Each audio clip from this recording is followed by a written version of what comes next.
if we don't take care of the customer, somebody else will.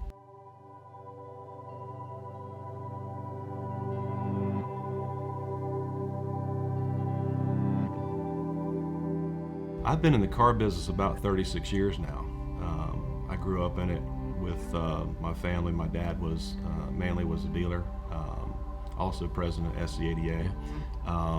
And I just grew up in it, working in the summers during high school, and in college I was working in different departments. I'd come home late one night, got in late one night, and so the next morning I come down the stairs and Dad asked me, he said, "What's it going to take?" And I said, "What's it going to take for what?" He said, "What's it going to take for you to move out of the house?" And I said, "I don't know. What do you think?" He said, "How about $2,500? I said, "I'm gone." So the next week I was selling cars at Palmetto Ford after college, and that's kind of how I really started full-time in the business, selling cars at Palmetto and working in the family business. And it's been a great business over the years.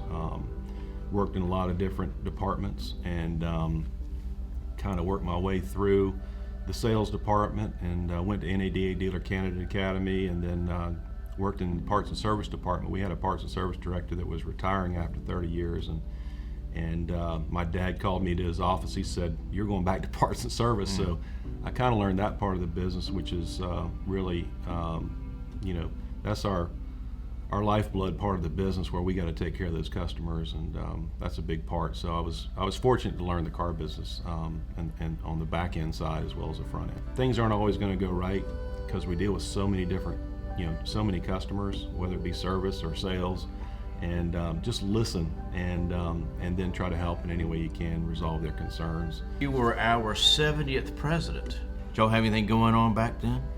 Well, I think there's a lot going on in the business, just with a lot of transition coming out of the financial crisis and the bankruptcy for some of the OEMs, and others restructuring. So we were kind of coming out of that. So it was an interesting time in the car business because there was a lot of restructuring, a lot of concern of where we were going, but it seemed like things were starting to get a little better in that 2010 time frame, and we were starting to get. We were fortunate in that way, but again, I think Ford was going through a major restructuring as well, and they had to basically take out a home mortgage loan on the Blue Oval to take out a big loan to stay afloat, and we were fortunate in that way. But yeah, it was a tough time for the auto dealer industry, and we were lucky in South Carolina to have good leadership to go have those meetings, those important meetings with NADA, and what we needed to do to try to protect ourselves. It costs a lot to get a customer, but it costs you more down the road if you can't keep that customer.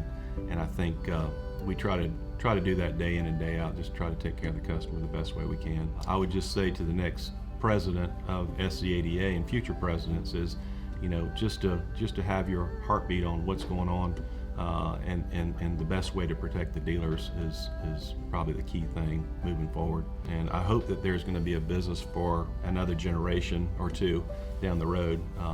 There are not many of us family-owned businesses around anymore, but it's still a great business, and I hope that we'll have something to pass along down the road. But I'm excited about it. I think good things are yet to come. You're always going to have ups and downs in the car business, but I feel confident that the car business is here to stay, and I look forward to being in it for a while longer.